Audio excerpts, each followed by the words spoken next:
Hello, thanks for joining us. One of today's legendary guests made this. Sandy? Tell me about it, stud. It's the most successful movie musical ever made. His other films include The Blue Lagoon, White Fang and Getting It Right. Today's other guest discovered this actor. I want you to score for me. His film Scarecrow won the big prize at Cannes, the Palme d'Or in 1973. They're both here for the Champs-Élysées Film Festival on in Paris this week. Let's meet Randal Kleiser and Jerry Schatzberg.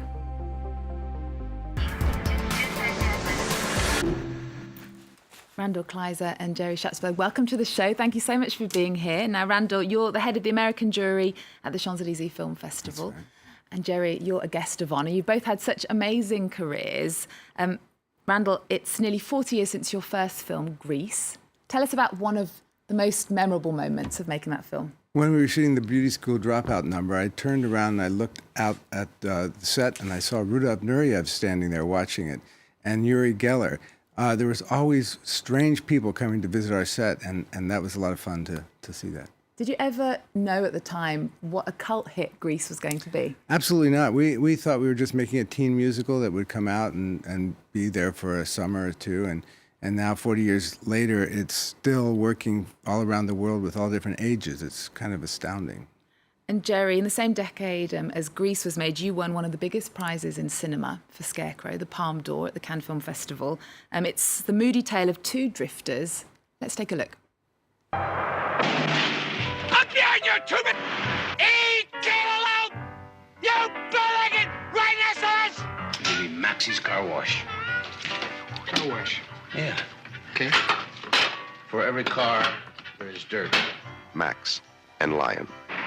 The only difference between them and the Rockefellers is a few $100 million and about 1,500 miles. I remember that. Now, Scarecrow starred Gene Hackman, who still says it was his favourite role, and Al Pacino. It's the second film you did with Al Pacino. The first was Panic in Needle Park. It was his first movie. It was a bleak study of heroin addiction. Tell us about the young Al Pacino and how you recognised his talent. Oh, my goodness. I first saw him on the stage doing Indian Wants the Bronx. This was maybe 4 years before I even thought of doing a film. And I was with my business manager who wanted to manage Al. And we went backstage. First, I saw this performance, and it just blew me away. And we went backstage, and there's this pussycat, a real sweet guy, and all this anger and all that was, it was just amazing. And then 4 years later, I was able to work with him. I said to my business manager, I said, boy, if I ever did a film, that's a guy I'd like to work with. It's a whole story with that, but I don't think you've had enough time. And many people say that the reality of heroin addiction in the film was like better than a documentary. I mean, did you spend time, you and Al Pacino, with heroin addicts? Yeah, we spent about a month and a half together. You don't get that time usually, but between Kitty Wynn and we would go to seminars at the hospitals and make believe we were part of the heroin addicts, and sometimes it was embarrassing. I remember once they were quizzing some girl who got her boyfriend back on drugs after he had stopped, and he was really going at her and made her cry. And then he looked around and he said, "You, what do you think?" Talking to me, and I said, "Yeah, I mean, she didn't do the right thing." Wow, incredible experiences. And Randal, you discovered many stars early in their careers who went on to be very well known: John Travolta, Brooke Shields, Daryl Hannah, Jamie Lee Curtis, and Patrick Swayze, to name a few. Tell us about a memorable early meeting with one of these stars. Well, actually, there's a fun story about Jerry's movie, Panic in Needle Park. When I was shooting Blue Lagoon, we had an outdoor theater where we put a screen up, and we were the studio was sending us movies. One of them was Panic of Needle Park, and the natives in the area had never seen a movie before. So this was the first movie they ever saw. Oh my goodness! Was Panic in Needle. Living under the Fijian skies outside, we were looking at this movie about heroin addiction, and the natives were going, ugh.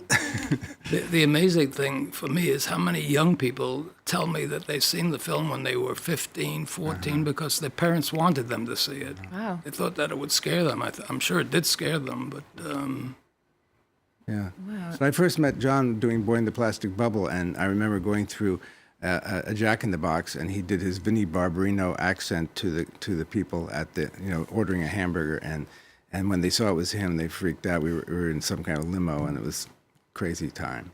I'm going to talk a bit about the themes in your work now. Yeah. One of the themes in your work is coming of age. Yes. Dawn, Portrait of a Teenage Runaway, Summer Lovers, and The Blue Lagoon, they were said at the time to be controversial in some ways. Yes, they called Blue Lagoon kiddie porn at the time, and I thought of it as just a very natural kind of a story.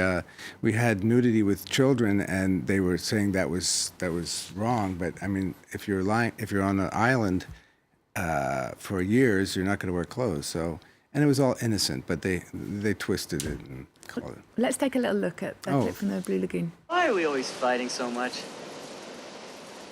I don't know. That should be our New Year's revolution. Stop fighting so much. I'll try, but But what? I don't know what's wrong with me when I say the things I say. I just keep on having all these strange thoughts. What kind of thoughts? Just thoughts. Funny thoughts about you and me. Tell me. I couldn't. They're just thoughts. They don't mean anything. Now, I think Definitely kiddie porn. definitely kiddie porn. I feel that you handled the material very delicately. I tried. But it was teenage sexuality you were addressing. Did you have concerns at the time of how to address that?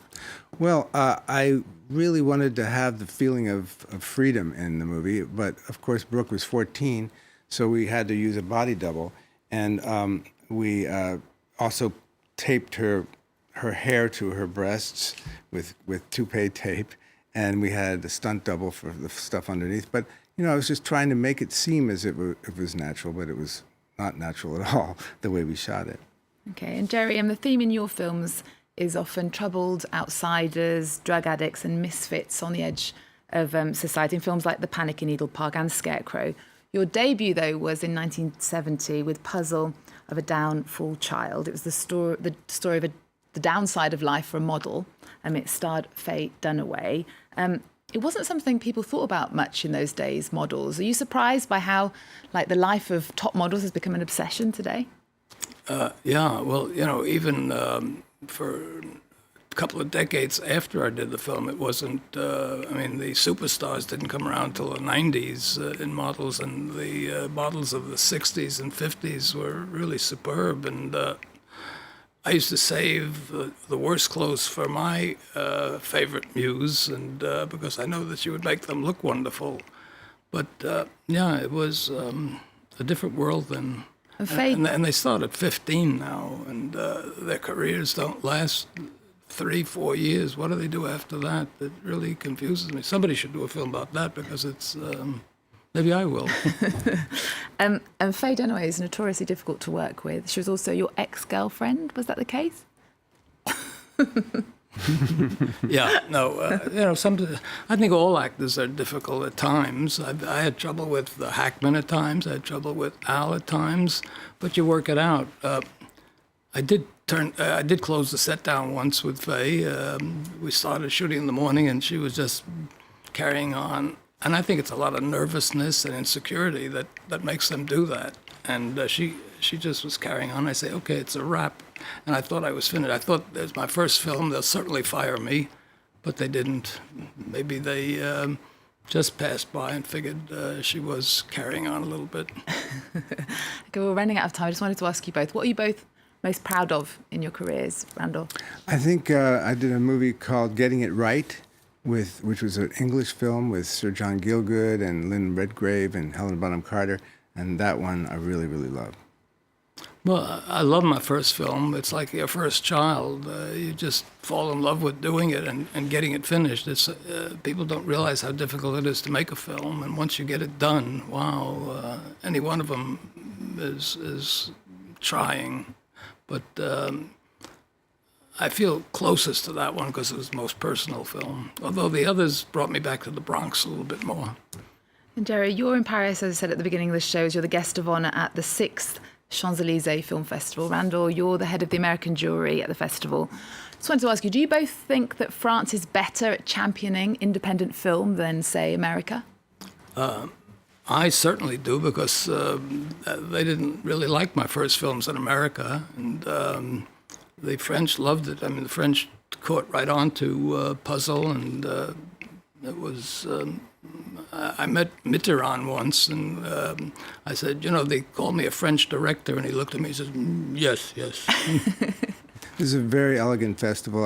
I think it's well done, and certainly France and Paris has always had many, many American films showing all the time. So I think, yes, this is a center for it. Okay. Well, thank you both so much for being with me here on France 24.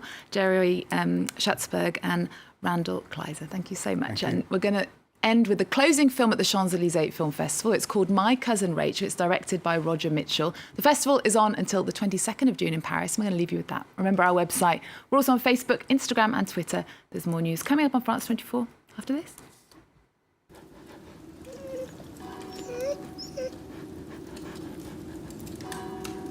You're tired. I'm not tired. You're half asleep. No, I'm not tired. I'm really not. Will you please stop being so polite and get up and go to bed? Of course. Sorry. Sorry. Good night.